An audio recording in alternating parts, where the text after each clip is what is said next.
What is up, Earthnoids and Spacenoids? I am just a simple new type, and in this episode we are diving back into Gundam Katana. Last time the BGST team left Italy and made their journey to the moon, and yes, pooped in 0G. Also on the moon happens to be Quattro Bagina. This time the BGST team will get used to space battle, while many Zeon remnants on Granada believe that Char Aznable has made his return. So let's get into this.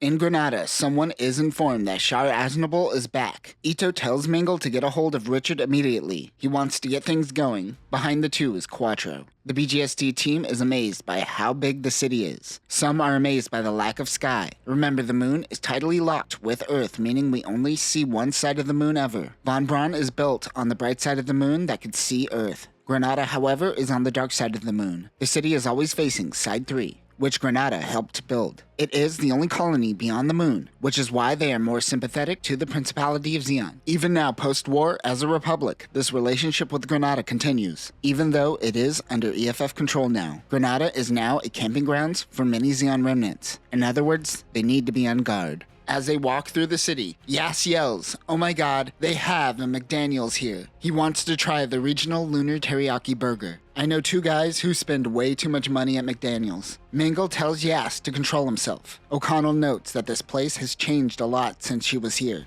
A man sneaks around in the alleys of Granada wondering if Char Aznable has really come back to the moon. Later, the BGST team runs 0G training exercises. Everyone is struggling to properly utilize the AMBAC system. They are progressing slowly, but they are progressing. Mingle asks why they are really here on the moon. Richard tells them that this place has become a feeding ground for Zeon remnants. This is because of the rumors that Char Aznable is coming to Granada. They want BGST to investigate the truth of these rumors before local EFF enforcements get involved. He leaves it to Mingle, and Ito says that he has a date with a girl. O'Connell is working with Ito and meets her old friend Pamela. Her friend essentially says, "Man, it sucks you got left on Earth. I've been doing great since we surrendered." She tells O'Connell that Commander Char has made his return. That is when Ito crashes their reunion. He introduces himself as Ichiro Tanaka, and Pamela assumes it is her boyfriend. This causes her to leave. Ito says it seems Zeon has split. The old Mobile Suit Assault Force makes up Caecilia's faction. Giran loyalists represent the Giran faction, and there are still some that preach the ideals of Contolism who make up the Daikum faction. Ito believes that one powerful voice can unify these factions into one.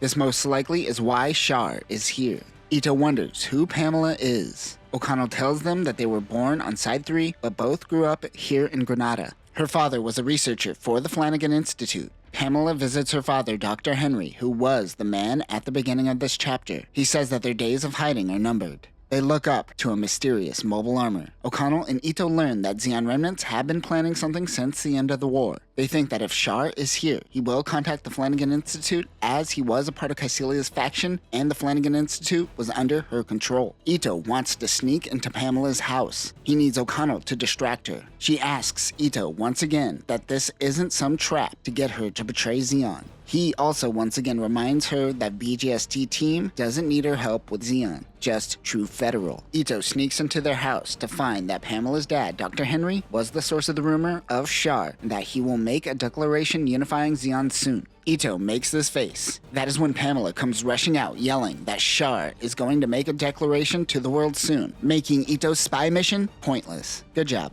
Later, Char sends a message to the world telling all Zeon remnants to meet at certain coordinates near Granada. Zeon remnants gathering in one place is certainly a good opportunity for BGST team to arrest all of the Zeon remnants. O'Connell says, "You lying son of a bitch." A giant show of Zeon remnants show up to the coordinates. Dr. Henry pilots the Gromlin. The Man 05 Gromlin is a heavy mobile armor originally designed for anti-ship combat. It made its first appearance in SD Gundam G Generation. When the war ended, the Gromlin was still under development. Its data and related documents were erased to keep the machine in secret. It also has the ability to use its leg and sensor head as a wired attack terminals. Why make a leg a wired anchor leg in a space environment is beyond me, and just raises questions as to why the designer chose this as their weapon to bring Zeon back to glory. It's a giant wheel with one leg. This is also a new type machine, but there is no data on whether or not Dr. Henry is a new type. Other weapons include a wired beam head cannon. a variable megaparticle gun, and anti-aircraft megaparticle guns. Nothing but silence. They think it is all a ruse. That is when Ito in the Striker Custom makes his appearance. He tells the Zeon remnants that he tricked them, and he was the one who sent out the message pretending to be Char. He did it not to trick them, but to flesh out someone involved in Operation Tall Fed. He saw this while looking at Dr. Henry and Pamela's terminal earlier. Ito believes that someone in their ranks are working against the Zeon remnants' goals. Ito believes that this Tall Fed is actually true Federal, and someone is trying to sell off the Zeon remnant army to them. Dr. Henry finds this all absurd. Of course, Ito knows that it is Dr. Henry himself working with True Federal and selling out his own men. This causes Dr. Henry to panic. Pamela asks her father if this is true. Ito is definitely certain that it is him now.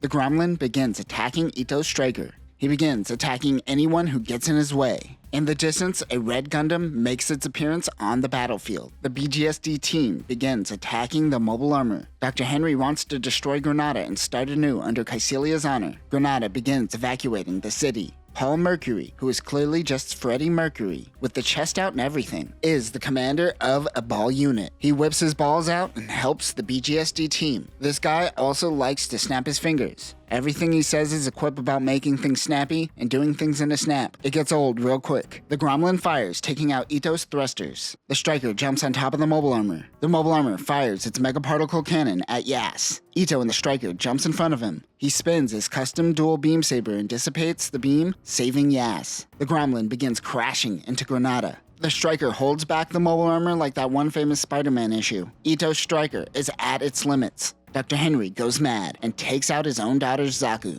That is when a rocket cannon attacks and destroys the mobile armor. It is the Red Gundam, the Full Armor Alex. The FA-78NT-1 Full Armor Alex is created based off of the original draft of the SFWS plan. Many compromises were made in the original design. However, the Full Armor Gundam's missile bays in the knees and auxiliary propulsion units on the side of the legs have been omitted in this version. This was made simultaneously with the Shoban armor of the original Alex. It is equipped with 60mm Vulcan guns, a 360mm rocket cannon, a missile bay built into the chest, a 90mm Gatling gun, the twin beam rifle, a shield, and a beam saber. It is Cortez, the true Federal pilot that Ito ran into on Earth. Dr. Henry is still alive somehow. He notes that this is the new type Gundam built in secret and perfected. O'Connell is piloting the Draw C and attacks the Gundam, but does minimal damage. The Striker and the Gundam engage in melee combat. The Striker runs out of power, however. True Federal sends a message to the people of Granada claiming that they are the ones who saved them. They seem to be setting up Ito's team while also taking the glory of BGST. They will rebuild a new federation under the leader Spada. Quattro Begina is listening to his broadcast. Also listening is Eddie of the Nemesis team. Cortez tells Ito to come to True Federal and make his leave. The people seem to have bought into the propaganda of True Federal. They began a mob around EFF. O'Connor realizes True Federal turned her own people against their own ideals. Her friends are all dead, and the people of Granada seemed lost.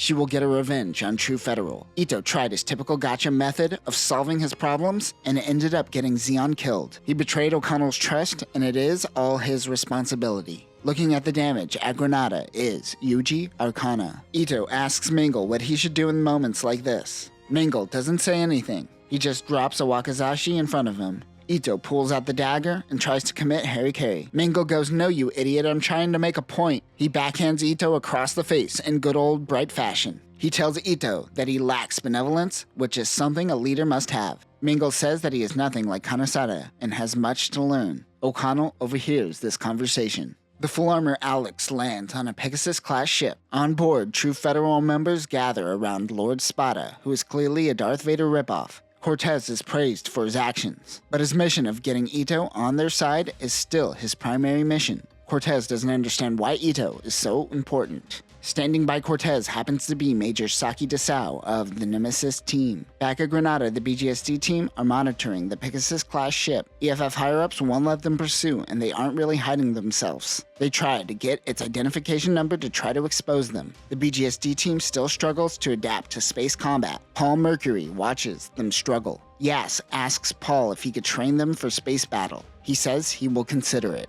Okano goes to check on Ito, only to find him trying to seppuku himself once again. She stops him and suggests maybe he tried delegating orders and stopped bearing the burden for everything. That is when an explosion goes off. The Pegasus-class ship fired above the dock. They demand that they hand over Ito to True Federal. He wants to hand himself over to end this. Yas decides to go out in Ito's striker custom to protect his commander. That idiot has a great heart, but he is going to die. They need to send someone to help him. That is when Quattro Vegeta runs into Ito. He wonders if the striker is a Gundam, but he tells him that it is just a Gundam head to resemble the hero of the 1 Year War. But he is no Amado Ray. Quattro tells him he doesn't have to be another Amado Ray. A person can only do what he must in the moment. This reinvigorates Ito, and he no longer wants to kill himself. Lord Spada demands that they bring him Ito. He is rocking a similar mask to a familiar man in an iron mask from the future. On the Pegasus-class ship, Eri and Yuji launch. Yuji is in a GM Striker Kai. And that will do it for this episode. It seems that the Nemesis team are working for True Federal. But are they a part of this new organization, or are they working on the inside? Next time, the Nemesis team and the BGST team go head to head. Paul Mercury and his big balls get involved as well. But that will do it for now, new types. Remember, your first reaction to failure shouldn't be seppuku. It should be like your fifth option, maybe. Peace.